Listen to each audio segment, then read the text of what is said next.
Assalamualaikum warahmatullahi wabarakatuh. Apa kabar semuanya? Semoga dalam keadaan sehat dan tetap semangat belajar. Pada kesempatan kali ini kita akan membahas tentang penelitian sejarah. Apakah penelitian sejarah itu?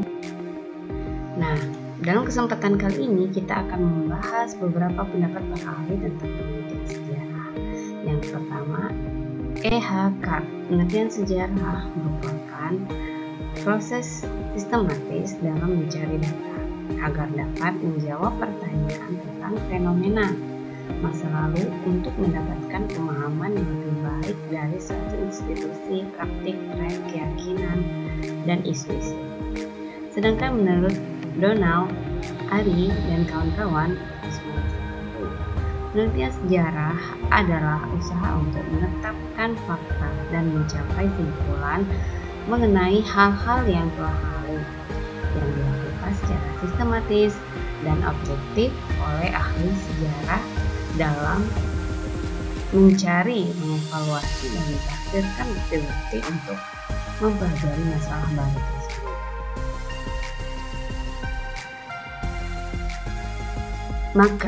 Maka dari itu pengertian penelitian sejarah mengandung beberapa unsur pokok, yaitu yang pertama, adanya proses pengkajian peristiwa atau kejadian masa lalu. Yang kedua, kegiatan yang dilakukan secara sistematis dan objektif. Yang ketiga, mencakup rangkaian gambaran masa lalu yang menjelaskan mengenai manusia, peristiwa, ruang, dan waktu. Dan yang keempat, memuat kegiatan yang dilakukan secara interaktif antara gagasan, gerakan, dan institusi yang hidup pada zaman. Adapun langkah-langkah atau tahap-tahap penelitian sejarah ada 5, itu sejalan dengan pendapat dari Hunto Wijoyo yang membagi penelitian sejarah itu menjadi 5 langkah. Yang pertama, pemilihan topik. Yang kedua, heuristik. Yang ketiga, verifikasi atau kritik. Yang keempat, interpretasi. Dan yang kelima, historiografi.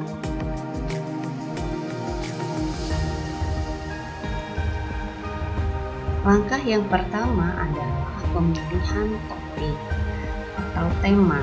Nah, dalam pemilihan topik hendaknya memenuhi hal-hal berikut ini. Yang pertama, memiliki unsur keunikan peristiwa. Nah, maksudnya di sini adalah topik atau tema penelitian yang akan diteliti hendaknya menarik dan unik. Yang kedua, tidak bersifat majemuk dan multidimensional. Yang ketiga, orisinal, yaitu topik atau penelitian yang hendak dikaji haruslah penelitian yang belum pernah dikaji sebelumnya, atau dia bersifat baru dan benar-benar dikaji dan diteliti. Yang selanjutnya adalah bersifat praktis atau mudah dijangkau. Nah, terutama dalam memperoleh sumber-sumber sejarah yang digunakan dalam penelitian tersebut. Selanjutnya, penelitian tersebut hendaknya berkaitan atau mampu menjawab 5W1H, yaitu what, apa, who, siapa, where, di mana, when, kapan, why, mengapa, dan how, bagaimana. Selanjutnya adalah dalam penelitian topik juga harus mempertimbangkan kedekatan emosional.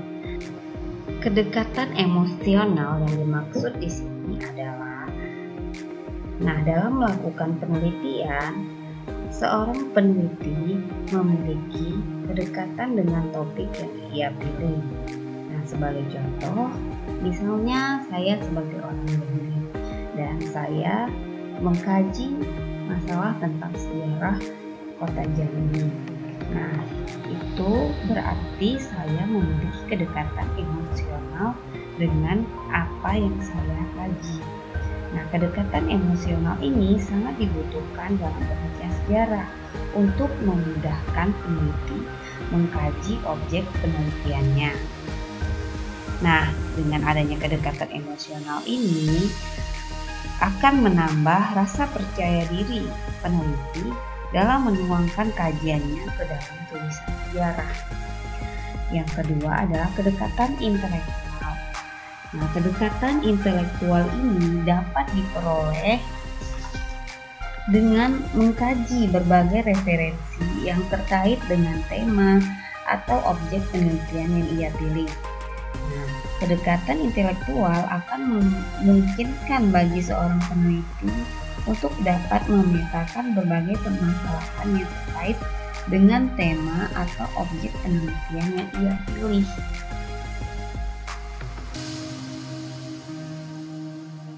Langkah yang kedua adalah heuristik. Heuristik berasal dari bahasa Yunani yaitu heurischein yang berarti menemukan. Heuristik merupakan istilah yang digunakan untuk mencari dan mengumpulkan informasi dari berbagai sumber. Kegiatan heuristik dapat dilakukan melalui studi kepustakaan, dokumen resmi, atau bahan tulisan yang bersifat kajian arkeologis. Langkah atau tahapan yang ketiga adalah kritik atau verifikasi. Verifikasi atau kritik adalah proses pengujian terhadap data-data atau sumber-sumber sejarah yang telah ditemukan. Dalam proses verifikasi atau kritik, seorang sejarawan harus memperhatikan masalah otentisitas.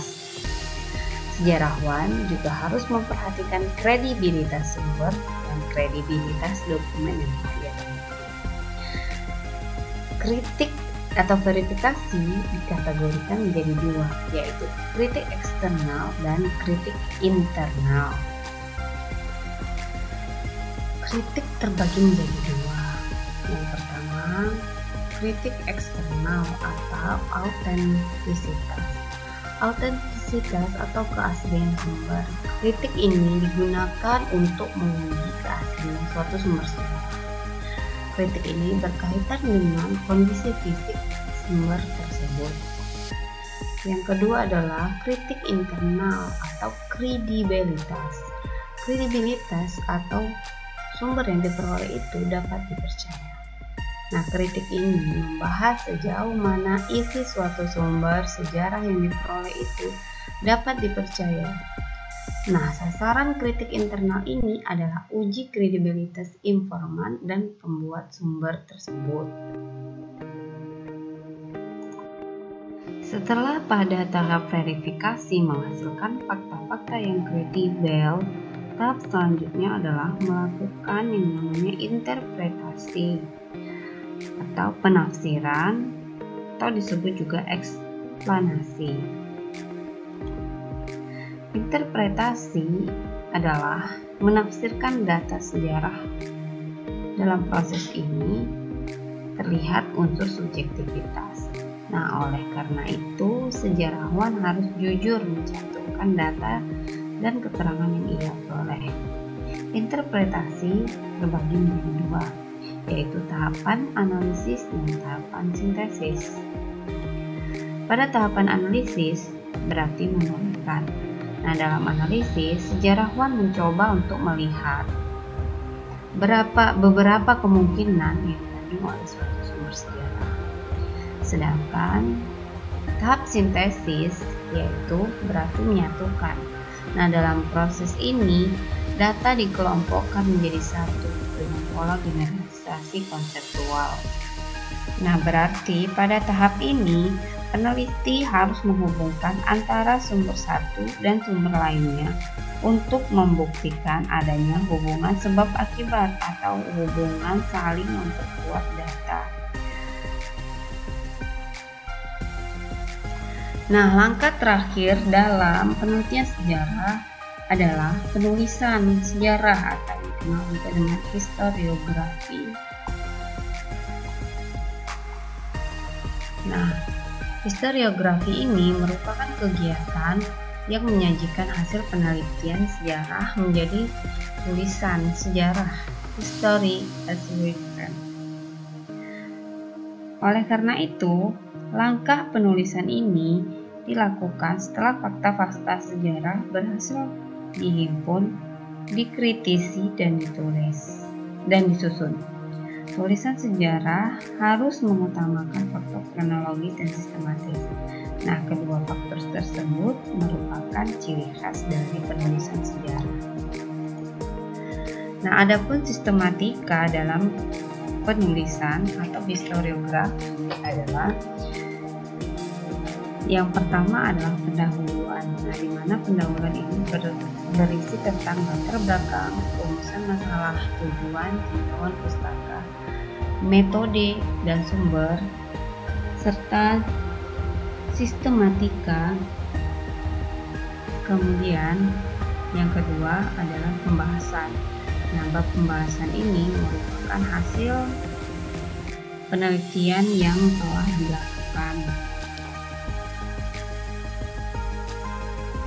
Kemudian yang terakhir adalah penutupan yang berisi kesimpulan hasil penelitian secara umum.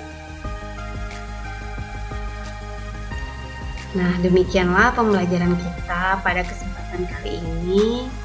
Semoga memberikan manfaat dan pemahaman kita tentang penelitian sejarah. Sekian, terima kasih. Assalamualaikum warahmatullahi wabarakatuh.